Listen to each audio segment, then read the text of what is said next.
da matar Abdulmalik Tanko ta yi wa kotu da kisan akan kisan Hanifa a yau ranar Alhamis. Matar Abdulmalik Tanko, mutumin da ake zargin da kisan Hanifa a Kano, ta bayyana a gaban kotun shari'ar Usman na Abba a karon farko a ranar Alhamis da safe. Jamila Muhammad Sani ta tsaya a gaban kuliya ne a matsayin mai bawa shaida akan tuhumar da ake yi wa mijinta da sace tare da kashe yarinya 'yar shekara 5 a watan Janairu da ya gabata. Jamila ta amsa tambayoyi daga lauya mai gabatar da ƙara barista Musa Lawan, inda ta yi wa kotu bayani kan abin da ta sani game da zargin da dauke da Hanifa, wacce ɗaliba ce a makarantar da ta mallakin mijinta wato Abdulmalik. Ta ce ya kawo mata yarinyar, ta tambaye shi ina iyayenta, sai ta ce da ita uwar yarinyar ta sami aiki a Saudiya kuma ta tafi Abuja don cike wasu takardu.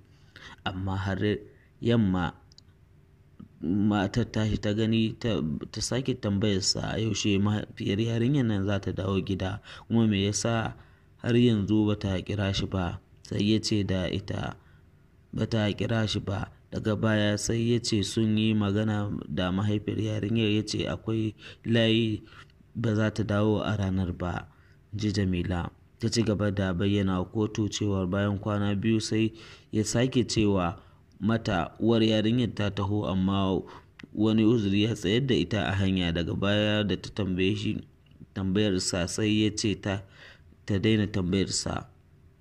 Yadda na san sunan yarinyar, matar Abdulmalik ta ce ta kai ga sanin sunan yarinyar ne na tsawon kwanakin farko da kai Hanifa gidan a lokacin da take kuka. Ita kuma ta rarrashe ta haɗa ta da 'ya'yanta biyu don yi wasa. Ta shaidawa kotu cewa yarinyar da ke jikin wani hoto ko kotu ta yi wa lakabi da Hujja ta biyar lallai Hanifa Abubakar ce. Sannan ta ce bayan kwana uku ta sake yi wa mijinta nata Abdulmalik magana, ya ce kuɗin mahaifiyar ta ne ya ƙare, ta tsaya a Kaduna. Amma saboda yadda matar tasa ta matsa masa, sai ya faɗa mata cewa zai mayar da Hanifa wajen babarta.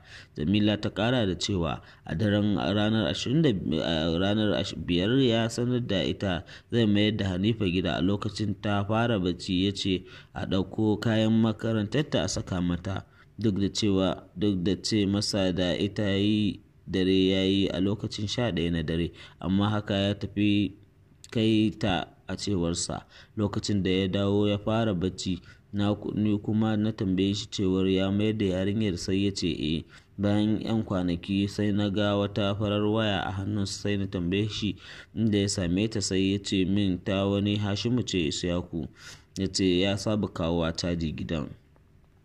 Tambayoyin da lauyan ya bai wa matar, shi kuma lauyan Abdulmalik wanda ake kara barista Muktar Labaran Kabo, ya fara ne da tambayar ta ko tana da rediyo da talabijin da take saurara. Sai Jamila ta amsa masa cewa tana ji.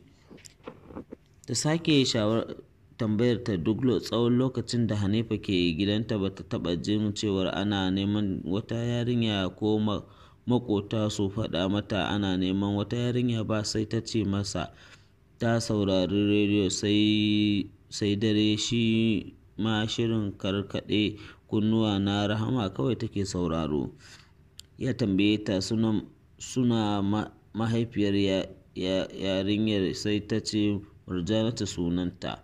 Ya ƙara tambayar ta ko tana da makota kuma tana zuwa wajensu, sai ta ce tana da su amma ba ta zuwa gidajensu sai da kwakwaran dalili. Sannan ta ƙara da cewa tun ranar Asabar ɗin da aka kawo ta gidan har zuwa ranar Alhamis, wato kwana 5 kenan.